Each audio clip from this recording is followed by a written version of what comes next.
I need you to do something right now. Hold both hands out in front of you. Spread your fingers wide. Now, do you feel anything unusual? A faint buzzing? A subtle numbness in your fingertips? Maybe a sensation like mild pins and needles that comes and goes throughout the day?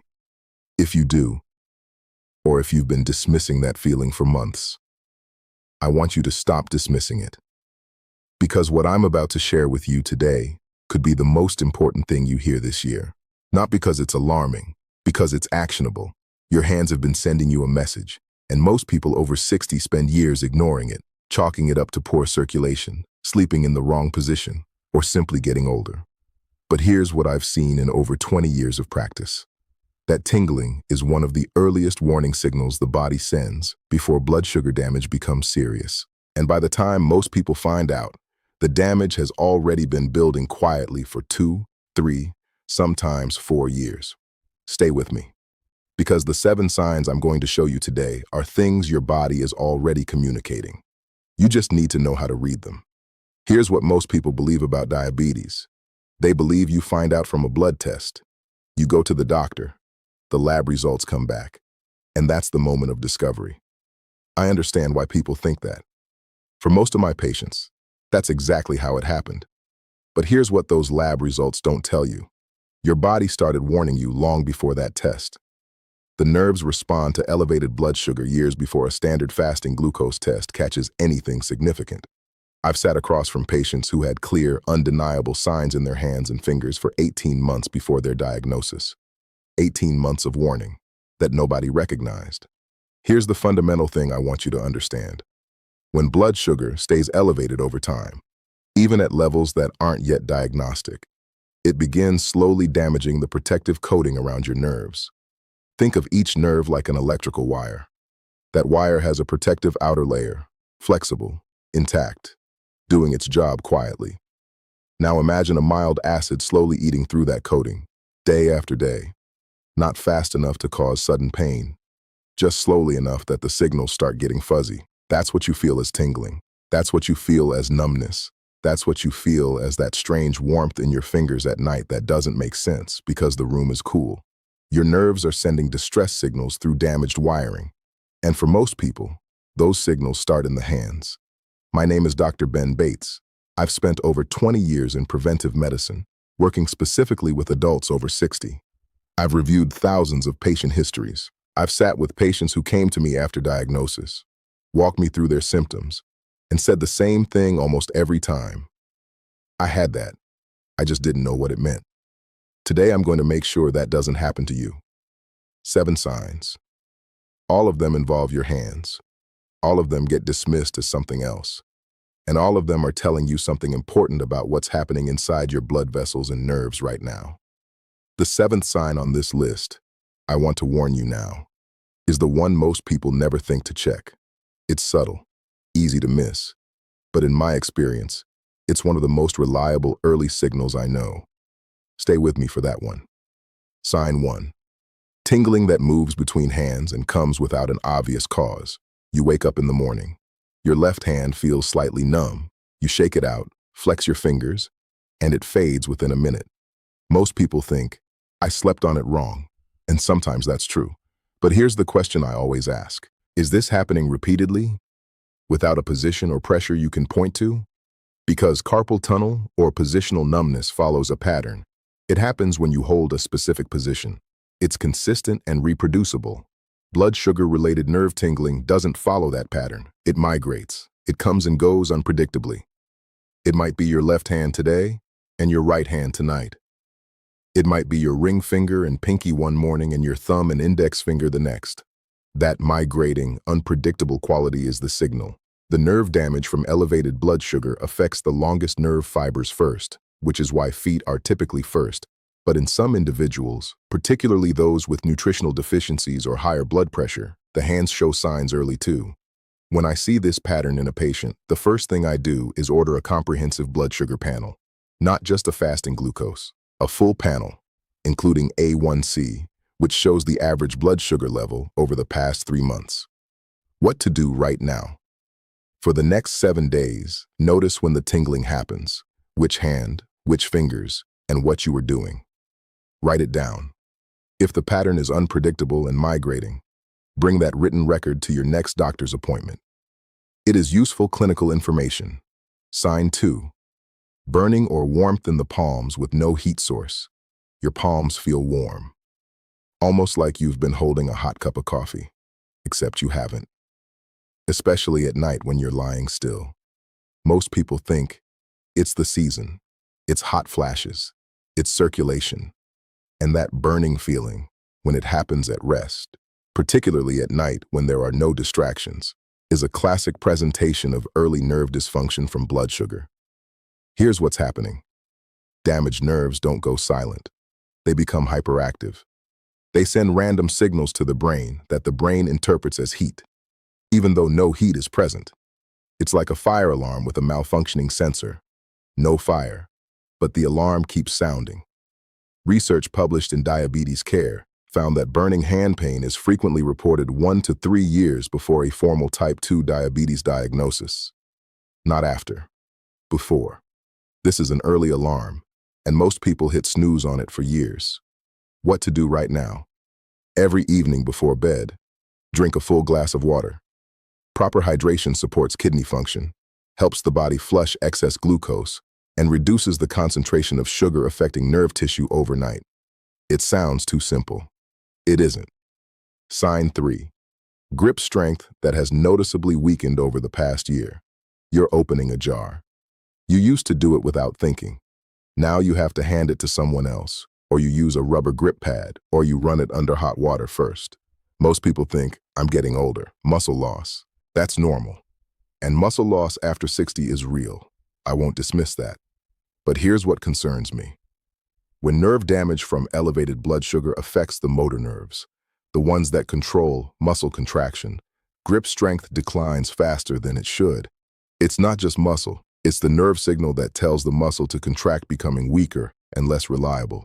And grip strength is something I take seriously as a clinical indicator.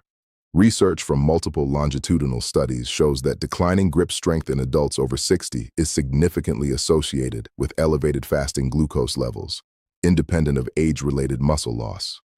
The two things together, grip decline plus any of the other signs, create a pattern worth investigating. What to do right now? Try this simple test. Take a rolled-up towel or a stress ball. Squeeze it as hard as you can with each hand for 5 seconds. Notice, is there a significant difference between the two hands? Does either hand fatigue unusually quickly? Does the grip feel less secure than it did a year ago? These observations are worth sharing with your doctor. Let me tell you about a patient I'll call Leonard, 71 years old, retired electrician, strong man his whole career. He came to me because his wife had noticed he was struggling to open bottles and jars, something he'd done effortlessly for decades. He wasn't in pain. He had no dramatic symptoms. He described occasional tingling in his right hand that he had been dismissing for about a year. When I did his blood panel, his A1C came back at 6.9. He was pre-diabetic, very close to the diabetic threshold. He had no idea. His primary care physician had checked his fasting glucose a year earlier, and it had been borderline. Nobody had followed up. Nobody had connected his hand symptoms to what was happening in his blood. When I explained the connection, when I showed him how the nerve damage pattern in his hands was a direct consequence of elevated blood sugar damaging nerve fiber coatings, he sat back in his chair and said, "My hands were telling me for a year. I just didn't speak the language." We put Leonard on a structured dietary intervention, daily walking, and close blood sugar monitoring. 8 months later, his A1C was 5.9, fully in the normal range. His grip strength had measurably improved. The tingling had largely resolved. His hands gave him a year of warning. He used it. Sign 4. Fingers that feel stiff in the morning for longer than 15 minutes. You wake up. Your fingers feel like they need 10, 15, 20 minutes to fully loosen. Most people think arthritis, age, inflammation, normal. And morning stiffness in joints can absolutely be arthritis. I'm not dismissing that. But here's the distinction I look for. Arthritic morning stiffness is typically concentrated in the joints themselves, the knuckles, the base of the thumb. Blood sugar-related stiffness tends to feel more diffuse, the whole hand, the palm, all the fingers. A general reluctance that isn't quite pain and isn't quite numbness. When blood sugar is elevated overnight, and blood sugar peaks during the early morning hours in many people, the nerve tissue and the small connective tissues around the tendons are under elevated stress during sleep. That morning, stiffness is the tissue waking up slowly from a night of elevated biochemical stress. There's also a specific condition called diabetic cheroarthropathy, a thickening of the connective tissue in the hands that affects roughly 30% of people with diabetes and causes exactly this kind of widespread hand stiffness.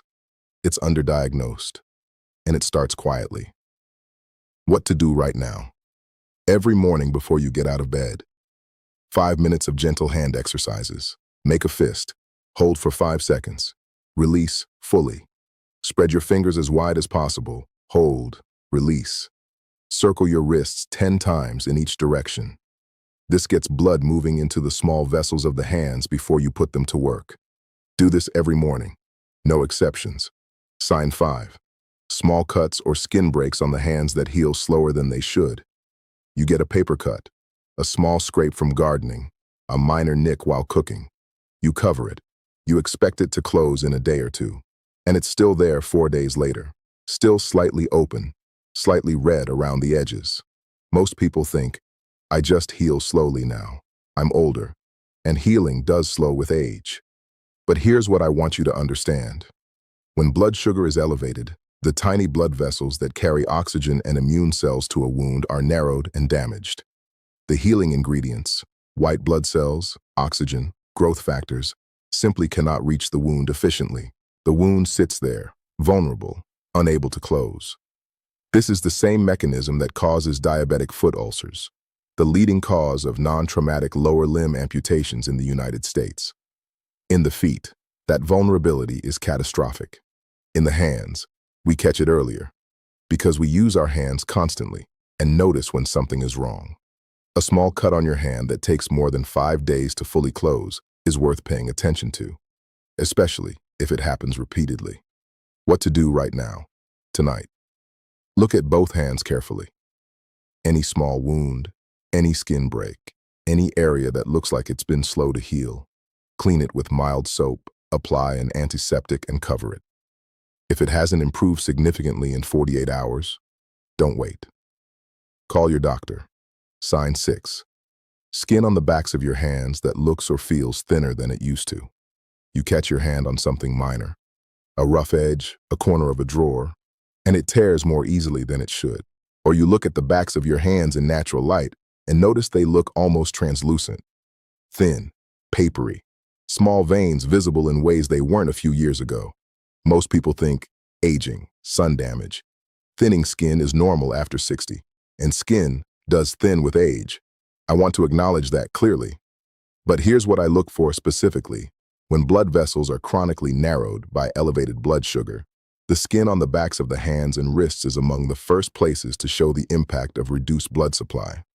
The skin becomes fragile, thin, and slow to repair because the tissue isn't receiving adequate nourishment. Think of the skin like a garden. When the irrigation pipe narrows, the plants closest to the end of the line show it first. They become thin and fragile. The backs of your hands are at the end of a very long line from your heart. Combined with any of the other signs I've described, this thinning is worth discussing with your doctor. What to do right now? Add omega-3 fatty acids to your daily diet. Walnuts, a small handful. Salmon or sardines twice a week. A tablespoon of ground flaxseed on your morning oatmeal. Omega-3s support blood vessel wall health and reduce the inflammation that accelerates both skin thinning and nerve damage from elevated blood sugar. I want to pause here for a moment. We've been through 6 signs, and I want to ask you something directly. Have you noticed any of these in your own hands? Not all 6. Even 1. Type yes in the comments right now if something I've described sounds familiar. Just yes. That's enough. Because you finding out now, before a crisis, before complications, is exactly what this channel is for. If this video is giving you something useful, hit the like button right now. It helps more people over 60 find this information, and they need it just as much as you do. Sign 7. Loss of fine sensation. the ability to feel texture and temperature accurately in your fingertips. This is the one most people never check, because there's no obvious symptom, no pain, no burning, no visible change, just a quiet diminishment. Here's how to notice it. Pick up a coin, a quarter, a dime. Close your eyes. Run your fingertips slowly across the surface. Can you feel the ridges clearly? Can you feel the difference between the head side and the tail side? Now hold something warm, not hot, like a mug that's been sitting out for 10 minutes. Does it feel the same in both hands? A loss of fine tactile sensation, the ability to feel subtle textures and temperature differences, is one of the earliest and most reliable signs of small fiber nerve damage from elevated blood sugar. It doesn't present as obvious numbness. It presents as a slight blunting, a reduction in the clarity of what your fingertips report. Most people notice this only when they drop something they shouldn't have, a glass they didn't realize was slipping, a button they couldn't quite feel well enough to fasten, a coin they kept missing when reaching into a pocket. A study published in the journal Neurology found that small fiber nerve damage, detectable by exactly this kind of sensory testing, is present in a significant portion of people with prediabetes, years before the condition is formally diagnosed. Years. What to do right now? Do the coin test I described. Do it with your eyes closed. Do it on both hands. If there's a significant difference between the two hands, or if the sensation feels notably blunted compared to what you remember, this is worth mentioning to your doctor at your next visit. Ask specifically for an A1C test and a fasting glucose level. Not just one, both. They measure different things. Together, they give a much clearer picture. Now, let me tell you about a patient I'll call Ruth Ann, 69 years old, retired seamstress, spent decades working with her hands. She came to me because she had noticed she was making small sewing errors she never used to make, missing the needle hole, losing the thread. My fingers just aren't as precise, she told me. She had attributed it to age. She had been attributing it for 2 years. When I did her sensory testing, when I asked her to identify objects by touch alone, the difference between her hands and a healthy baseline was significant. Her A1C was 7.2. She had been diabetic for an estimated 18 months. Nobody had connected her declining hand precision to what was happening in her blood. We caught it. We intervened. 6 months later, with dietary changes and daily walking, her A1C was 6.4. Her sensory testing showed measurable improvement. She told me at her follow-up, "My sewing is better. I didn't realize I could get any of that back." You can get it back, but only if you catch it, only if you recognize the signals. Let me bring all 7 together, clearly, simply. Sign 1, tingling that migrates between hands without an obvious cause, not positional, not consistent, moving unpredictably. Sign 2, burning warmth in the palms at rest, especially at night, the nerve alarm firing without a fire. Sign 3, grip strength declining faster than seems right for your age, the motor nerve signal weakening before the muscle itself. Sign 4, morning stiffness in the whole hand, not just the joints, lasting more than 15 minutes, the tissue responding to overnight blood sugar stress. Sign 5, small cuts or skin breaks healing unusually slowly, the blood vessel narrowing, reducing the delivery of healing resources. Sign 6, skin on the backs of the hands becoming noticeably thinner and more fragile, reduced blood supply to tissue at the far end of the circulatory line. Sign 7, loss of fine sensory precision in the fingertips, texture, temperature, detail, the earliest detectable sign of small fiber nerve damage. Here's what I want you to do right now, not later, not after dinner, right now. Hold both hands up. Notice anything unusual, then do the coin test with your eyes closed. And tonight, look carefully at both hands.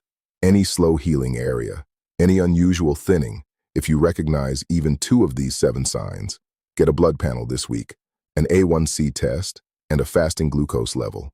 Both, at most labs, covered by Medicare, a simple test. And if the results come back in normal range, wonderful. You have a baseline. You'll know where you stand.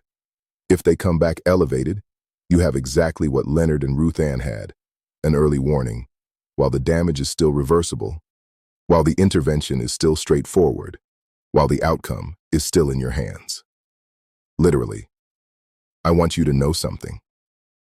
The hands you're looking at right now, the hands that held your children, that built things, that cooked meals, that did the work of your life, those hands have been communicating with you. The tingling, the burning, the stiffness, the subtle changes you noticed and then pushed aside. They were not asking to be ignored. They were asking to be understood. You now have the understanding. Use it. I want to hear from you. Which of these 7 signs did you recognize? Leave a number in the comments, just the number of the sign that hit closest to home. And come back after your blood panel. Tell me what you found. I read every comment. Every one. If this video gave you something useful, if it gave you a reason to make a call or book a test or simply pay attention, please share it. There is someone in your life right now whose hands have been sending messages for months. They just need someone to hand them the translation. One share might do that. Subscribe if you haven't already, because every week I bring you honest, specific, practical conversations about protecting your health after 60. The kind of conversations that should happen in every doctor's office. Take care of those hands. They've been taking care of you your entire life.